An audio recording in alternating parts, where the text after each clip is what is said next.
David Devereaux is with the Confederation of Clubs.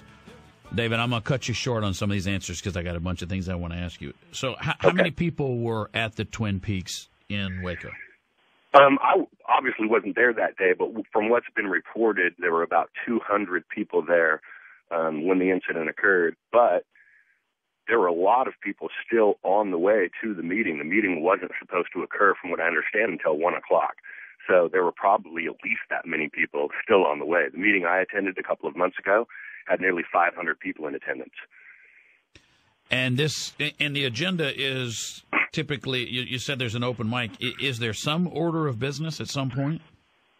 Well, the order of business is just talking about legislative issues and people who have been working in the legislature and how far that legislation has progressed. One of the issues in Texas this year is a huge motorcycle safety funding bill where they're trying to secure millions of dollars to designate it for the motorcycle safety fund to make sure those funds are used properly. Very important motorcycle safety issue, and that was one of the primary things that was being discussed there.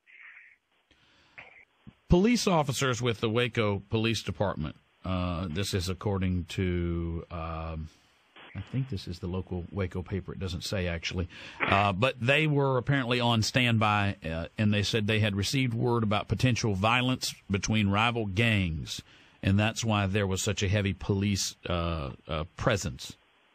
How do you respond to that?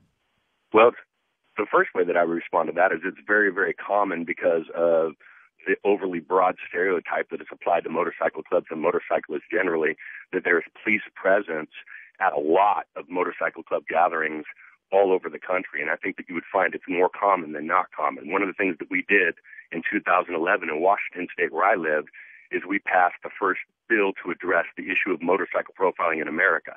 So that no longer occurs in Washington State, but that does occur almost at an epidemic level from coast to coast. So this is not an anomaly in terms of militarized police presence at motorcycle club gatherings or Confederation of Club gatherings. I've been going to them for a decade, and I've seen that type of presence at a lot of events. Fortunately, they haven't needed them for 20 years. There hasn't been incidents at these meetings, and so there was never any necessity for it. I don't know. I think there's some questions. I think it's a bit irresponsible to talk about the entire incident or specifics without the information being released, but I think that there's at least some viable discussion about the militarization of our urban police units. Obviously, it's a subject that's received a lot of attention in the media elsewhere recently, but as information comes out, that may become a relevant issue. They seem a bit over-militarized to me. But in terms of that presence, there are often club gatherings that they have that type of presence with. I testified in Maryland on behalf of a bill to address profiling in Maryland, and a similar incident happened there last year where they pulled over 200 motorcycles over at gunpoint, automatic gunpoint, for simple traffic infractions. So this type of police attitude and presence as it relates to the motorcycle and motorcycle club community is nothing new. It's an epidemic, actually. David Devereaux with the Council of the Confederation of Clubs. What actually, your understanding, what went wrong in Waco to lead to folks firing on each other?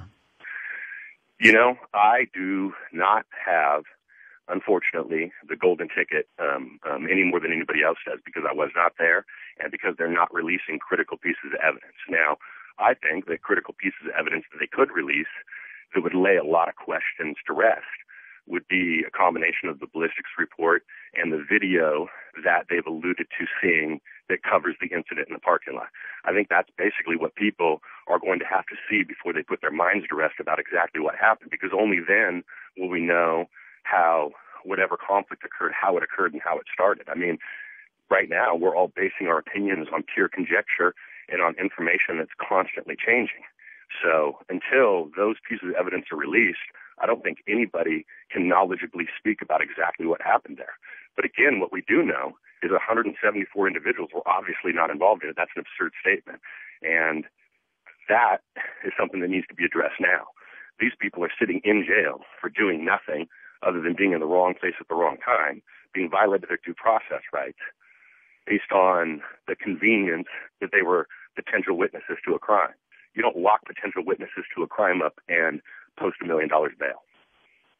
I don't know what happened either, but I will tell you I find it odd that 174 people are sitting in jail with $1 million bond. I don't, we certainly didn't see that in Baltimore or Ferguson, Missouri, where the violence was far more widespread. I mean, this was relatively localized. Yes, people were killed, but this 174 people sure does seem like a lot of people to have been detained over this, and with that high a bail. That doesn't. I've never seen anything like this. I've never seen anything like it before either. I have seen a couple of high volume arrests where they've arrested over 100 people for incidents that have occurred.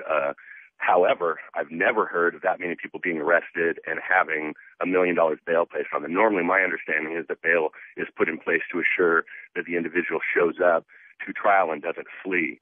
This seems far more punitive than just ensuring that these people are available for court and don't flee. It seems to be designed to keep them in jail and not allow them to. I mean, not very many people can afford to pay $100,000 on a bond. David, can you hold with us for just a moment?